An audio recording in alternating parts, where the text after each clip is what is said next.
નમસ્કાર વિદ્યાર્થી મિત્રો, આજની વિડીયોમાં આપણે સ્પેશિયલી સંયોજક પેશી વિશે જોવાનું છે।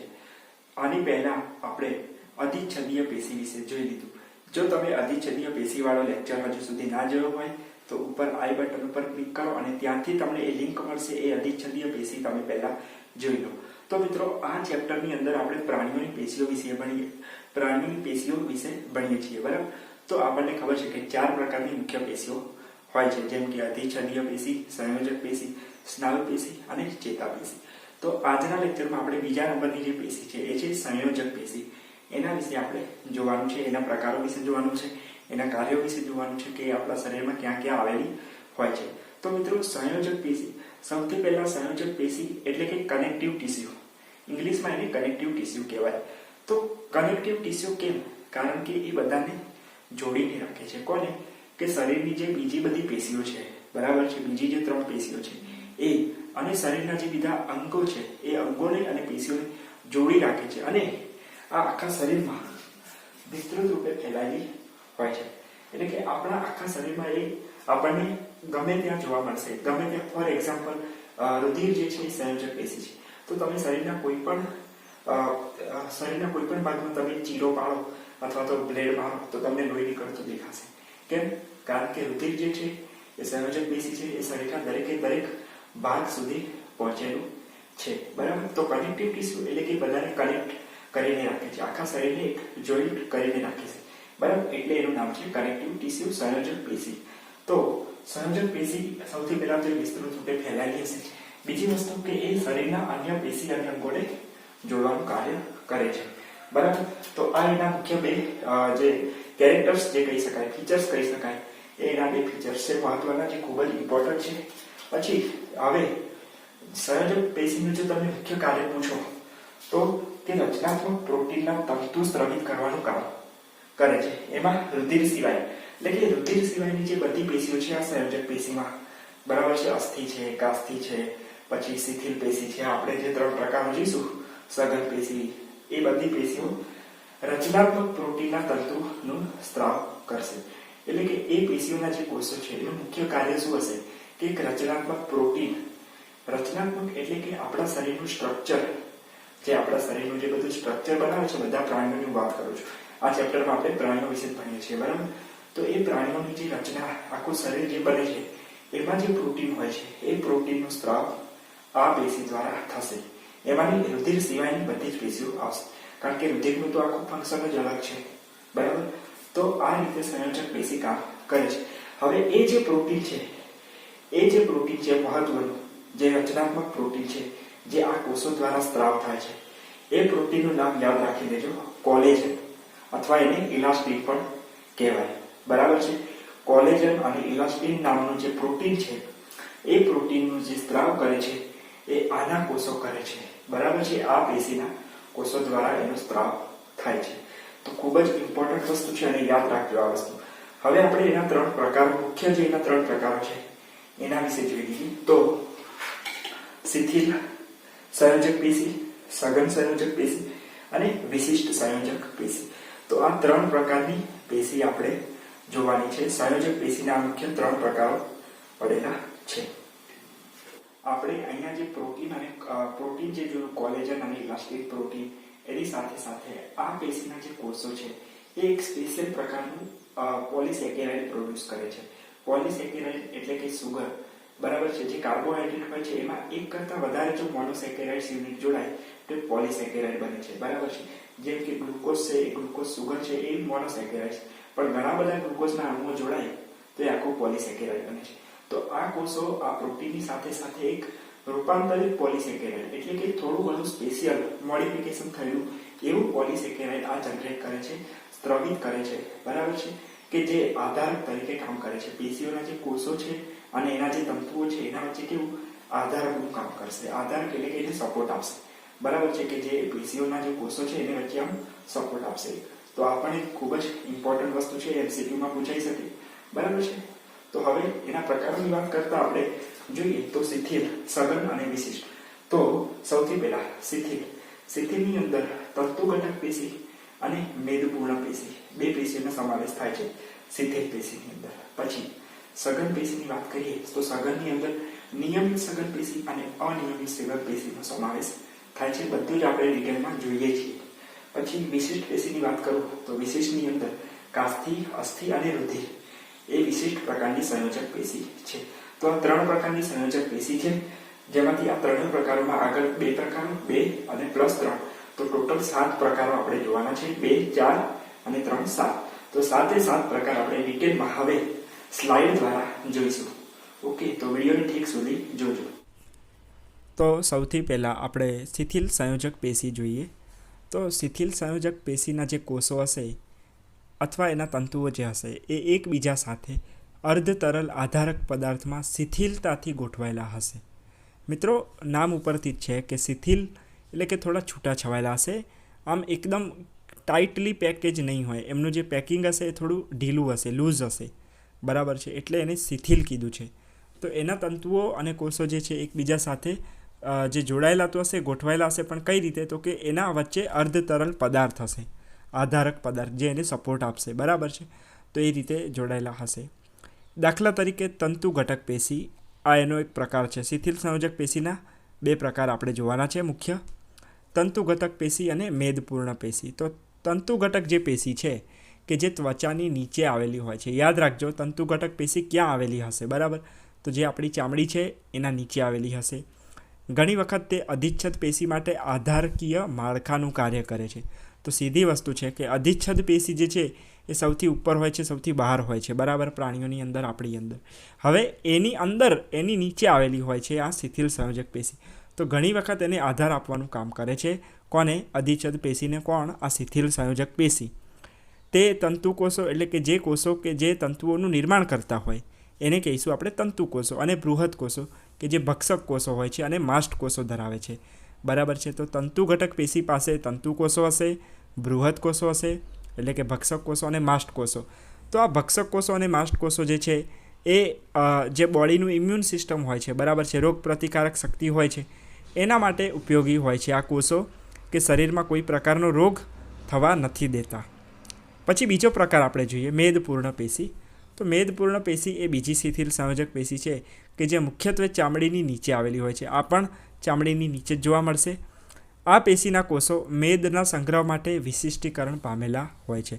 તો આનું નામ યાદ રાખવાનું છે કે મેદપૂર્ણ છે એટલે કે મેદનું સંગ્રહ. મેદ એટલે એવું વસ્તુ કે જે વધારાનો અમુક પદાર્થો હોય, બરાબર છે, જેને આપણે મેદ કહેવાય, કે જે સંગ્રહ માટે શરીરનું એક જે આપણે શરીરમાં જે અમુક વસ્તુ જોઈતું હોય માપનું એટલું લઈ લીધું હોય, અને હવે જે વધ્યું છે એ આપણે સંગ્રહ કરી દેશે. તો મેદના સંગ્રહ માટે વિશિષ્ટીકરણ પામેલ હોય છે, એટલે કે આનું એક રૂપાંતરણ થયેલું હોય છે કે જે વધારાના પોષક પદાર્થો હોય એ ત્વરિત રીતે ઉપયોગમાં લેવાના નથી અને તે મેદમાં રૂપાંતરણ પામે છે અને આ પેશીની અંદર સંગ્રહિત થાય છે. મિત્રો, આપણે તમે સાંભળ્યું હશે કે આપણે ફિક્સ ડિપોઝિટ કરાવીએ છીએ, બરાબર, એફડી કરાવીએ છીએ, કારણ કે આપણને ખબર છે કે ચલો હવે પૈસા આટલા મારા બચતના છે, તો હવે મારે અત્યારે કશું પૈસાની જરૂર નથી, તો મને વ્યાજ વધારે મળે એટલે હું આને ફિક્સ કરાવી દઉં 5,000 10,000 કે જે મારી પાસે વધારાના પડ્યા છે તો એને ફિક્સ કરાવી દઉં, કારણ કે મારે ઉપયોગમાં નથી લેવાના. તો સેમ આવી વસ્તુ આ કોષો કરે છે કે મેદપૂર્ણ પેશી જે વધારાના પોષક દ્રવ્યો છે એને એક સાઈડ સંગ્રહ કરી રાખશે કે જે તરત ઉપયોગમાં લેવાના નથી. યાદ રાખજો. અહીંયા જે નીચે ફોટો આપેલો છે એ શિથિલ સંયોજક પેશી છે કે કઈ રીતે એ લૂઝલી ગોઠવાયેલી હોય છે, શિથિલતાથી ગોઠવાયેલી હોય છે.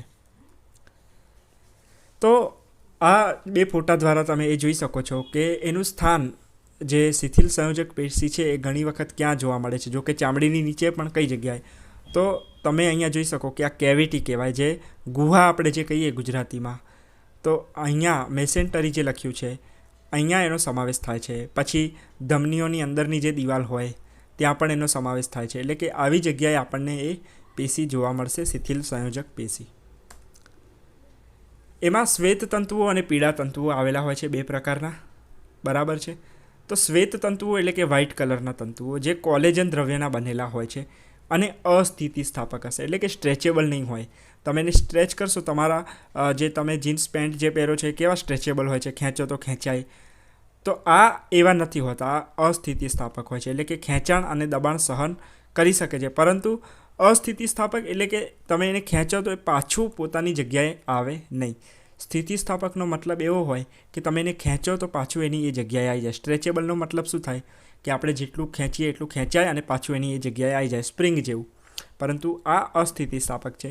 ખેંચાણ અને દબાણ તો સહન કરી શકે છે, પરંતુ પાછું એની જગ્યાએ આવી ના શકે. શ્વેત તંતુઓ તરંગીય અને અશાખિત તેમજ સમૂહની અંદર ગોઠવાયેલા જોવા મળશે. એટલે કે તરંગરૂપી આપણને જોવા મળશે કે જેવું કેવું તરંગ હોય છે એ રીતે, અને અશાખિત શાખાઓ એમની હશે નહીં. તેમજ સમૂહની અંદર એ લોકો હંમેશા સમૂહમાં જોવા મળશે તંતુઓ, શ્વેત તંતુઓ. પીળા તંતુઓની વાત કરીએ તો એ પણ અશાખિત છે, એકાકી તથા ઇલાસ્ટીન દ્રવ્યના બનેલા સ્થિતિસ્થાપક હોય છે. શ્વેત તંતુઓ અને પીળા તંતુઓનો તમને તફાવત પૂછી શકે તો આ ઇલાસ્ટીન દ્રવ્યના બનેલા છે અને આ પાછા સ્થિતિસ્થાપક હોય છે, એટલે કે સ્ટ્રેચેબલ હોય છે. ખેંચાણ અને તણાવ સહન કરી શકતા નથી, એટલે કે તમે બહુ ખેંચી રાખો તો એ બહુ ટાઈમ સુધી ખેંચાઈને નહીં રહે, એ પાછા પોતાની જગ્યાએ આવશે. સ્થિતિસ્થાપક છે. આ પેશીમાં 3 પ્રકારના કોષો હોય છે: તંતુકોષો, ભક્ષક કોષો અને માસ્ટ કોષો, જે આપણે આગળ એનો ડિટેલમાં મેં તમને બતાવી દીધું છે. તંતુકોષો એ અનિયમિત આકારના હશે, ચપટા હશે અને ખૂબ જ પ્રવર્ધયુક્ત બનેલા હશે. તંતુકોષો, તંતુ એટલે નામ પરથી જ આવી જાય કે એના પ્રવર્ધો હશે, તંતુ જેવી રચના હશે, ચપટા હશે ને અનિયમિત આકાર, ગમે તે આકાર હોઈ શકે. પછી કોલેજન અને ઇલાસ્ટીન પ્રકારના જે પ્રોટીન તંતુઓ છે એનું સર્જન તંતુકોષો દ્વારા થશે. ભક્ષક કોષો એ મોટા કદના છે પરંતુ અનિયમિત આકાર છે એમનો પણ, જે જીવાણુઓ, મોટા કણો, વિઘટિત થયેલા દ્રવ્યનું ભક્ષણ કરે છે, એટલે એમને ખાઈ જાય છે. જીવાણુઓ આપણે જેમ વાત કરી બેક્ટેરિયા, વાયરસ હોય એમને આ ભક્ષક કોષો મારી નાખશે. માસ્ટ કોષો જે છે એ તેઓ સોજો પ્રેરિત દ્રવ્યોનો સંચય કરે છે, એટલે કે જે એવા દ્રવ્યો હોય શરીરમાં કે જે સોજો, આપણને અમુક શરીરની જગ્યાએ સોજો આવી જતો હોય છે, કોઈ વાગે કે કશું, તો એ માસ્ટ કોષોનું જવાબદારી છે. તે 3 પ્રકારના સક્રિય દ્રવ્યો જેમ કે હિપેરિન, હિસ્ટેમાઇન અને સિરોટોનિન આ દ્રવ્યોનો સ્ત્રાવ કરે છે. માસ્ટ કોષોનું મુખ્ય કાર્ય આ 3 પ્રકારના સક્રિય દ્રવ્યો, હિપેરિન, હિસ્ટેમાઇન અને સિરોટોનિન. તો આપણને યાદ રાખજો, MCQમાં પૂછાઈ શકે. તો આ રીતની પેશી હોય છે. તંતુ ઘટક પેશી જે તંતુઓની બનેલી હશે, જેમાં માસ્ટ કોષો આપણને દેખાય છે, તંતુકોષો દેખાય છે, બરાબર. ભક્ષક કોષ આ રીતે હશે, કોલેજન તંતુઓનું આ બનેલું તમને દેખાય છે તંતુઓ. તો આ રીતની આકૃતિ પણ તમારે યાદ રાખવાની રહેશે. મેદપૂર્ણ પેશી વિશે આપણે જોયું, ચામડીની નીચે હોય ને બીજી શિથિલ સંયોજક પેશી છે, બરાબર. પછી મેદના વિશિષ્ટીકરણ પામેલા હશે સંગ્રહ માટે, બરાબર છે. તો આ બધું આપણે આગળ જોયું, આ રિપીટ થયું છે થોડું, પરંતુ આકૃતિ તમે અહીંયા જોઈ શકો છો કે કઈ રીતે એનું કોષ કેન્દ્ર હોય છે. એક મિનિટ, આ કોષ કેન્દ્ર, પછી એનું જે મેદ સંગ્રહિત વિસ્તાર જે સૌથી મોટો છે ત્યાં આગળ એ ચરબીનો સંગ્રહ કરે છે, મેદનો સંગ્રહ કરે છે, વધારાના પોષક દ્રવ્યોનો સંગ્રહ કરે છે. એનું કોષરસ પટલ, બરાબર. પેશીમાં કોષો હશે તો કોષોમાં કોષ કેન્દ્ર અને કોષરસ પટલ પણ આવે, એટલે આ તો ઇઝી છે. હવે સઘન સંયોજક પેશી કે જે શિથિલનો બીજો પ્રકાર, એટલે કે એક શિથિલ પ્રકાર છે સંયોજક પેશીનો અને બીજો પ્રકાર કયો છે? સઘન. આપણે આજે સંયોજક પેશી વિશે જ જોઈ રહ્યા છીએ, બરાબર.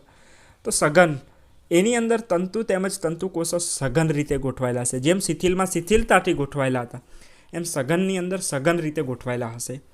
તંતુઓની ગોઠવણી નિયમિત અને અનિયમિત ભાત દર્શાવે છે. એટલે આના ફરી 2 પ્રકારો પડશે સઘનના, જેમ શિથિલના પણ 2 પ્રકારો હતા. આમાં તંતુઓની ગોઠવણી કેવી છે? નિયમિત હોય તો એ નિયમિત સઘન પેશી થઈ ગઈ, અનિયમિત હોય તો એ અનિયમિત સઘન પેશી કહેવાય. તો આપણે 2 પ્રકારો જોઈશું કે સઘન નિયમિત સંયોજક પેશીમાં સમાંતર તંતુઓના ગુચ્છાની વચ્ચે કોલેજન તંતુઓ હરોળમાં ગોઠવાયેલા હોય છે. કમ્પ્લીટ, પરફેક્ટ, નિયમિત એમનું ગોઠવણી હોય છે. એટલા માટે સ્નાયુબંધ કે જે કંકાલ સ્નાયુને હાડકા સાથે જોડે છે એને શું કહીશું? આપણે સ્નાયુબંધ કહીશું. અને અસ્થિબંધ કે જે હાડકાને, એક હાડકાને બીજા હાડકા સાથે જોડે છે. તો આ એક એના ઉદાહરણો છે, બરાબર છે. સઘન સંયોજક પેશીના ઉદાહરણ તમને પૂછે તો સ્નાયુબંધ અને અસ્થિબંધ. પછી અનિયમિત સંયોજક પેશીમાં તંતુકોષો જે હશે એ ઘણા બધા તંતુઓ, અને મુખ્યત્વે એમાંનું કોલેજન જોવા મળશે, કોલેજન તંતુ જોવા મળશે કે જે વિવિધ ગોઠવણી દર્શાવે છે. આ રેગ્યુલર નહીં હોય એટલે એને અનિયમિત કીધું છે. આ પેશી ત્વચામાં આવેલી હોય છે. કાસ્થિ, અસ્થિ અને રુધિર એ વિશિષ્ટીકરણ પામેલ સંયોજક પેશી છે. એ હવે આપણે જોઈએ. તો અહીંયા આપણું સંયોજક પેશી પતી જાય છે. એના નિયમિત અને અનિયમિત આપણે પ્રકારો પણ જોઈ લીધા. હવે આપણે કાસ્થિ, અસ્થિ અને રુધિર કે જે 3જા નંબરની સંયોજક પેશી છે, વિશિષ્ટીકરણ પામેલી સંયોજક પેશી, એના વિશે હવે આપણે જોઈશું. તો તો આ તમે જોઈ શકો છો અહીંયા કે કઈ રીતે સઘન નિયમિતમાં કમ્પ્લીટ નિયમિત તમને ગોઠવણી દેખાય છે. આમાં કોલેજન તંતુઓ પણ નિયમિત છે, પરંતુ આમાં અનિયમિત છે, ગોઠવણી અનિયમિત છે, બધું જ અનિયમિત દેખી શકો છો તમે. તો આપણે વાત કરીએ વિશિષ્ટ સંયોજક પેશી, જેમાં 3 પ્રકારો છે: કાસ્થિ, અસ્થિ અને રુધિર. કાસ્થિનું આંતરકોષીય દ્રવ્ય કઠણ હશે, સ્થિતિસ્થાપક અને દબાણથી પ્રતિરોધ હોય છે, એટલે કે જેટલું પણ દબાણ હોય એનો પ્રતિરોધ કરશે. આ પેશીના કોષો કોન્ડ્રોસાઇટ્સ સ્વયંસ્ત્રવિત આધારકમાં નાની ગુહાઓમાં બંધ સ્વરૂપે હોય છે. હવે આ કાસ્થિ બહુ જ ઇમ્પોર્ટન્ટ વસ્તુ છે આપણા શરીરની અંદર, પ્રાણીઓના શરીરની અંદર. બધી જ પેશી આમ તો ઇમ્પોર્ટન્ટ છે, પરંતુ કાસ્થિનું જે કામ છે એ તમે જુઓ અહીંયા, આંતરકોષી દ્રવ્ય એનું કઠણ હોવાથી, એટલે સ્થિતિસ્થાપક હોવું એટલે સ્ટ્રેચેબલ, એ તમે ખેંચશો તો ખેંચાશે અને પાછું એની એ જગ્યાએ આવી જશે. એટલે એનું દ્રવ્ય થોડું કઠણ હશે, પરંતુ સ્થિતિસ્થાપક હશે, એ આપણે યાદ રાખવાનું છે. અને જે કોન્ડ્રોસાઇટ્સ અહીંયા લખ્યું છે એ શું છે? એ સ્વયંસ્ત્રવિત આધારકમાં નાની ગુહાઓમાં બંધ સ્વરૂપે જોવા મળશે, એટલે કે પોતાની જાતે જ એ સ્ત્રાવ થશે, એનો સ્ત્રાવ થશે, એટલે એને કહેવાય છે સ્વયંસ્ત્રવિત. પૃષ્ઠવંશી જે પ્રાણીઓનું આપણને ખબર છે સમુદાય છે, એના ભ્રૂણમાં જોવા મળતી મોટાભાગની કાસ્થિઓ એ પુખ્ત અવસ્થામાં અસ્થિ સ્વરૂપે પ્રસ્થાપિત થઈ જાય છે.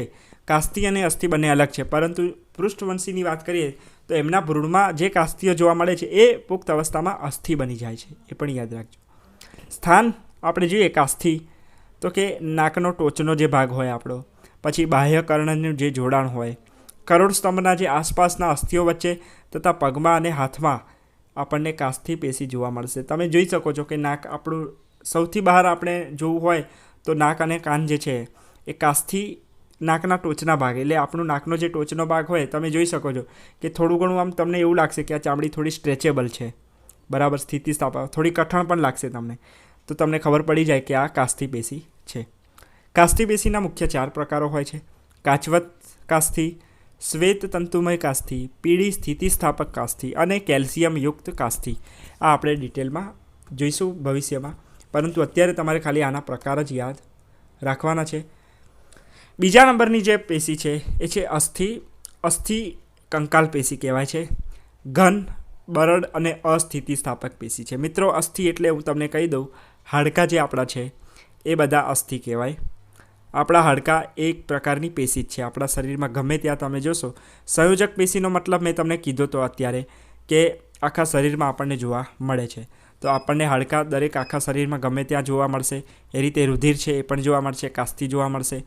તો એ રીતે તેમના આધારકમાં ઓસિન દ્રવ્ય અને વિભિન્ન ક્ષારો આવેલા હશે. જે આપણા હાડકાનું જે આધારક હોય છે એમાં આપણને ઓસિન દ્રવ્ય જોવા મળશે, વિભિન્ન ક્ષારો પણ જોવા મળશે. તેના કોષોને અસ્થિકોષો કહેવાય છે, બરાબર છે. અસ્થિ છે, અસ્થિ પેશીના કોષોને શું કહીશું? અસ્થિકોષો કહીશું, ઓસ્ટિયોસાઇટ્સ કહીશું. અસ્થિની રચના વધુ જટિલ હોય છે. કોના કરતાં? કાસ્થિ કરતાં.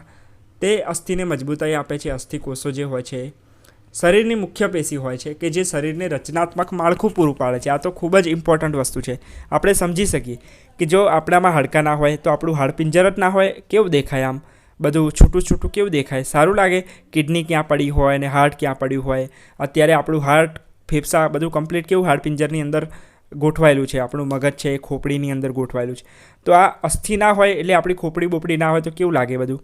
એટલે શરીરની મુખ્ય પેશી છે અસ્થિ પેશી, જે શરીરને એક રચનાત્મક માળખું પૂરું પાડે છે, એટલે કે એનું એક કમ્પ્લીટ એક સ્ટ્રક્ચર બનાવે છે. જેમ આપણા કોઈ પણ વસ્તુ તમે જો બાઉન્ડ્રી હોય છે, બરાબર, કોઈ આપણે ઘર બનાવવું હોય એનું પણ એક ચોક્કસ માળખું તૈયાર કરવું પડે છે, બરાબર. તો એ રીતે શરીરની મુખ્ય પેશી કોને કહેવાય? અસ્થિ.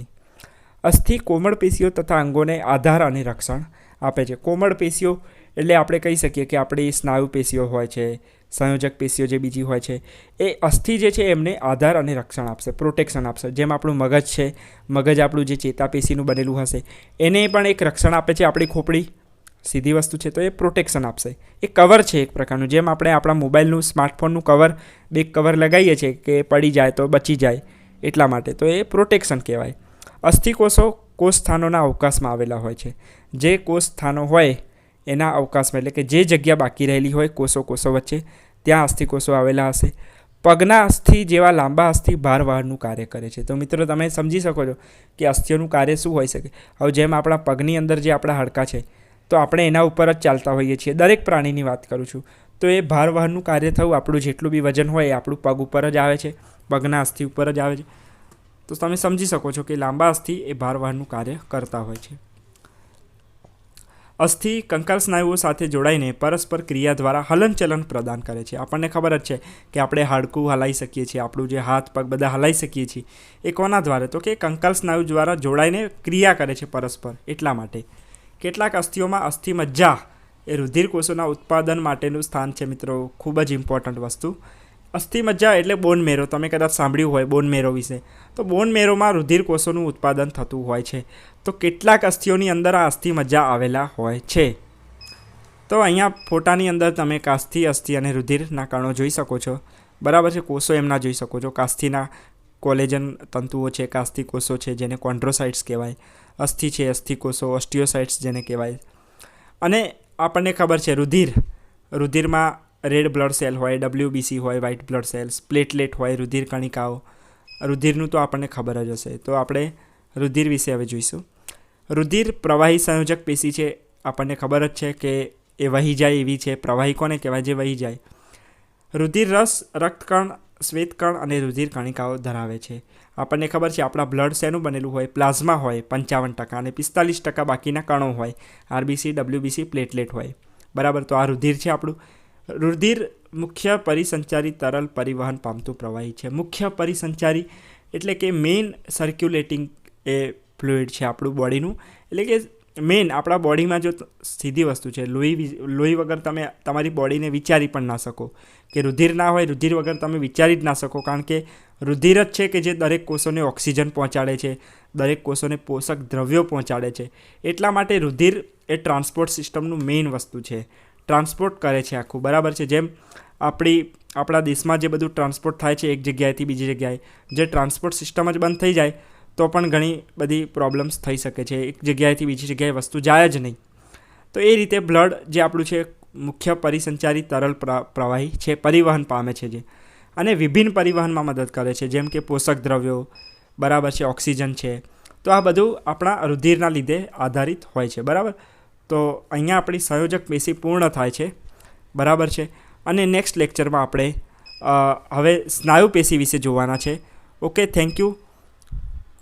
વિડીયોને લાઇક કરી દો, ચેનલ સબસ્ક્રાઈબ કરો અને તમારા ફ્રેન્ડ સાથે શેર કરો. અને આ ભાઈ વિડીયોને લાઈક તો કરો યાર, ચેનલ સબસ્ક્રાઇબ કરો અને તમારા ફ્રેન્ડ સાથે શેર કરો. આપણે આનો ટાર્ગેટ નથી રાખ્યો કારણ કે મને ખબર છે કે તમે લોકો લાઈક સબસ્ક્રાઇબ કરવાના જ છો, શેર પણ કરવાના જ. તમને જ ફાયદો છે. બરાબર. અને તમારા મિત્રોને પણ ફાયદો છે. જો તમને આ ભણવાનું ગમતું જ હોય તો પ્લીઝ મને થોડો સપોર્ટ કરો. Thank you.